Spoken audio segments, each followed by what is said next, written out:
My James Rock Show.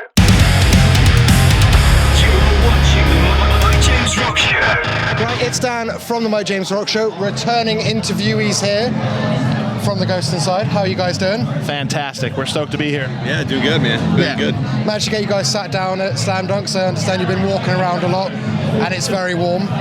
It has been quite a day so far. Actually, we're currently waiting on our guitar player to get here from Heathrow.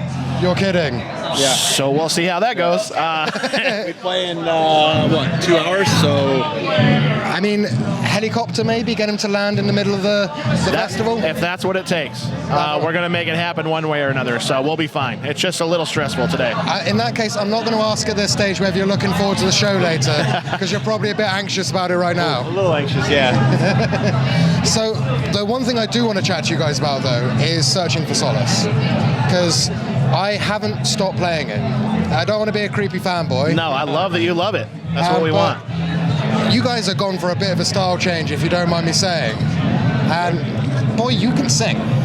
I've done. Thank you. I've done all the singing live, or not live. All the singing on record has always been me. But I've been trying to work on doing it live because the way that I scream takes so much of my throat and my voice.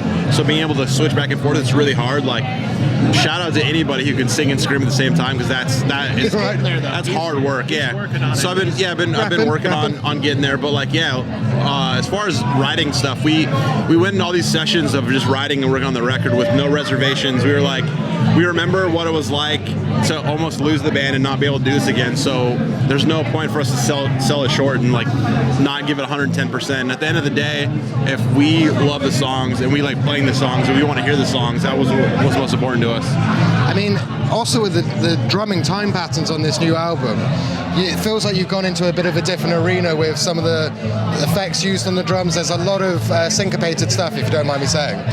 Yeah, I honestly, I tend to write parts in a more syncopated way like that anyway.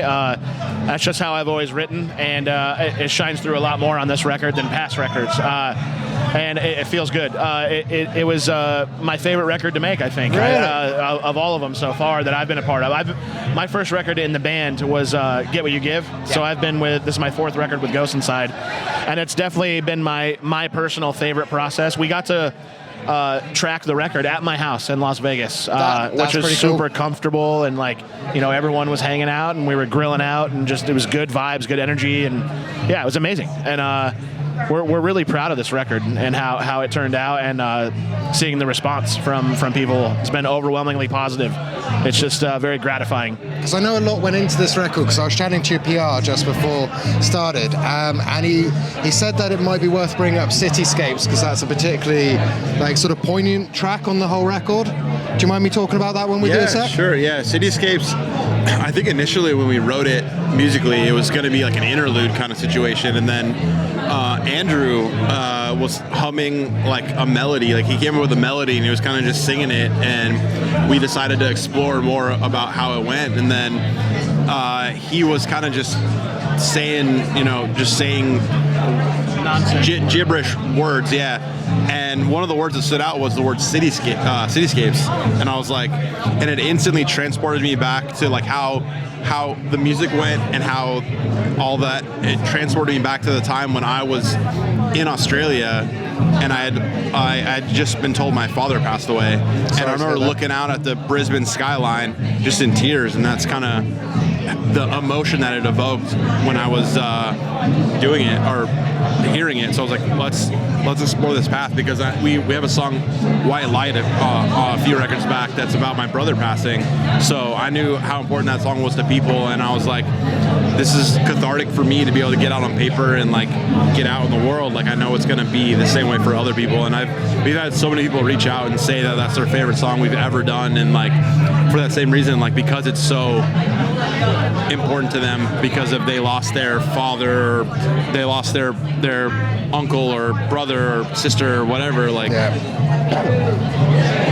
unfortunately, everyone deals with loss and they know how it goes, you know, so it's not a stranger to anybody. So being able to get it out is helping me and helps other people. So I was going to say, a family member of mine who's lost both his parents, he's been really vibing with that one when he's been struggling, because it makes him feel like he's less alone. So that must be something echoed by most people when their feeling is.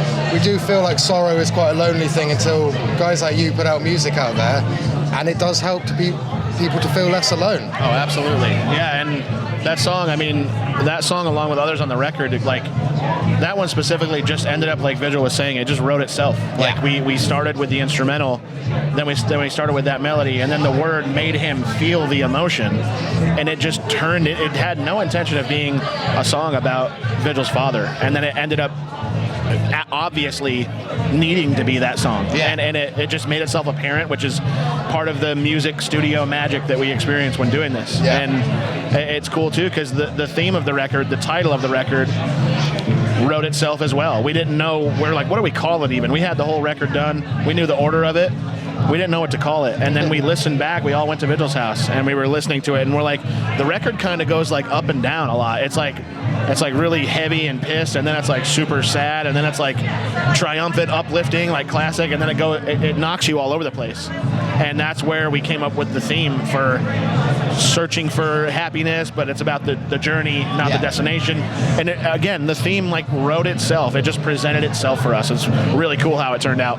I absolutely love it. I mean, one of the things I love the most is you have songs that are like classic Ghost Inside, and then all of the new stuff, which I got to be honest, for me, it means that I know that when I see you guys, I can now sing along a lot easier without blowing my throat out at nearly 40 years old. You know what I'm saying? Yeah, we know. I tried before, and then I wouldn't be able to talk the next day. Sure.